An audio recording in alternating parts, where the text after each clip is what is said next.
Hello friends, मैं doctor Rahul Sharma हूँ and I am presently in Narayana hospital Jaipur as a consultant cardiologist. तो आज हम बात करेंगे कि हम एंजियोग्राफी की सलाह किस कंडीशन में और किन मरीज़ों को देते हैं। एंजियोग्राफी की सलाह यूजुअली हम उन पेशेंट्स को देते हैं जिनको कई बार ट्रेडमिल टेस्ट पॉजिटिव आया हो, यानी कि ट्रेडमिल जब हम भागते हैं टीएमटी मशीन पे एंड उसमें हमें ईसीजी चेंजेस मिलते हैं, या फिर मरीज़ दौड़ने के वक्त दर्द का अनुभव करता है। दूसरे नंबर की बात, अगर मरीज़ अपने आप ही आके हमें ये हिस्ट्री देता है कि उसका चलने में छाती में दर्द हो रहा है, यानी कि एंजाइनल पेन हो रहा है जो कि रुकने से ठीक हो जाता है, तो हम उसको एंजियोग्राफी की सलाह देते हैं।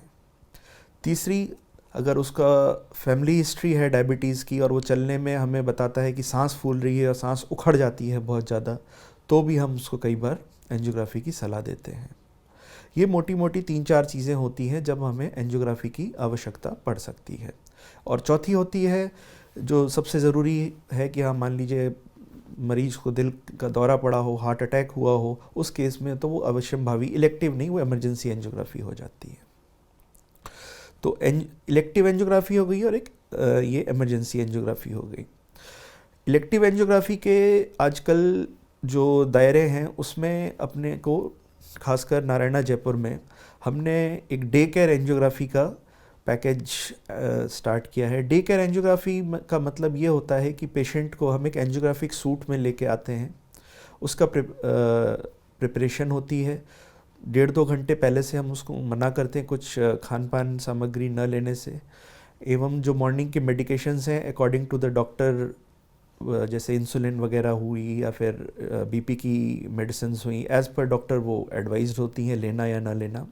And after local part preparation, generally जो रिस्ट होता है वहाँ से आपका राइट रिस्ट प्रिपरेशन होती है, बाल वगैरह रिमूव किए जाते हैं एंड उसके बाद आपकी एंजियोग्राफी की जाती है। एंजियोग्राफी का लगभग डे केयर एंजियोग्राफी में समय आप मान सकते हैं 3 से 4 मिनट लगता है एंड उसके बाद एंजियोग्राफी ख़त्म होने के बाद आपको डे केयर एंजियोग्राफी सूट में आराम से बैठा दिया जाता है। वहाँ आपको 1 या 1.5 घंटे ऑब्जर्वेशन में रखा जाता है और उसके बाद यदि आपकी एंजियोग्राफी नॉर्मल है एंड उस सेम सेटिंग में आपके साथ कोई प्रोसीजर करने का प्लान नहीं है और आपको मेडिकेशंस पे ही डिस्चार्ज किया जाने का प्लान है, तो अपन मरीज़ को 2-2.5 घंटे के अंदर घर भेज सकते हैं। तो ये एक संक्षिप्त में विवरण हुआ कि डे केयर एंजियोग्राफी होती क्या है। तो इसमें सबसे बड़ी जो बात है अपने को देखने की हुई कि डे केयर एंजियोग्राफी में जो एक भय होता है कि भाई अपने को एंजियोग्राफी के लिए पूरा दिन एडमिट रहना पड़ेगा, अपने को मेजर ऑपरेशन अंडरगो करना पड़ेगा, ऐसा कुछ भी नहीं होता है। मरीज़ आराम से आते हैं, आप आराम से न्यूज़पेपर पढ़ रहे होते हैं या लाइट म्यूज़िक सुन रहे होते हैं, आपका प्रिपरेशन होता है, आप हॉस्पिटल गाउन में चेंज करते हैं एंड उसके बाद एंजियोग्राफी आपकी की जाती है। एंड आफ्टर द एंजियोग्राफी, जैसे कि मैंने कहा कि कई एक सिग्निफिकेंट परसेंटेज ऑफ पेशेंट्स ऐसे होते हैं जिनके साथ हमें न तो कोई आगे और प्रोसीजर प्लान्ड होता है, तो हमें सिंपली मेडिसिन देनी होती हैं और उनको अपन डिस्चार्ज सेम डे कर सकते हैं।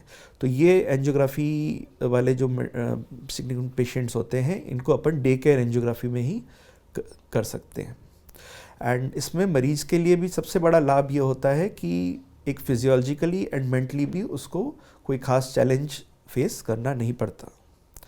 घर जाके बस उसको इतना ध्यान रखना पड़ता है कि घर जाने के बाद यदि उसने जहाँ से हमने एंजियोग्राफी की, जो कि मैक्सिमम रीज़न से अपन दाहिने रिस्ट से करते हैं, क्या उसको वहाँ पे अगर पेन वगैरह महसूस हो रहा है या नीलापन महसूस होने लग गया रिस्ट वगैरह में यहाँ पे, तो वो इमीडिएटली अपने डॉक्टर से संपर्क करे। छाती में दर्द वगैरह महसूस हो तो संपर्क करे, या हाथ में दर्द या कुछ ब्लिस्टर्स वगैरह ऐसा महसूस है तो अपने डॉक्टर से तुरंत संपर्क करें। ये कुछ मैंने आपको प्रिकॉशंस बताए डे केयर एंजियोग्राफी के घर जाने के बाद। तो इन अ नटशेल अगर अपन देखते हैं, डे केयर एंजियोग्राफी एक आजकल बहुत ही एडवांस प्रोसीजर हो गया है जिसके लिए आपको पूरे 24 घंटे हॉस्पिटल में भर्ती होने की आवश्यकता नहीं है। एंड एक डायग्नोसिस रूप से देखें तो हमें दिल के, हृदय के वेसल्स के बारे में, जो कि एक जानलेवा भी कई केसेस में हो सकती है बीमारी, उसको अपन डायग्नोसिस कर सकते हैं और एक डेफिनेट कंक्लूजन पे पहुंच सकते हैं कि इस बीमारी को हमें किस तरह से ट्रीट करना है और फ्यूचर में इसका क्या प्लान बनेगा उस पर्टिकुलर पेशेंट के लिए। Thank you.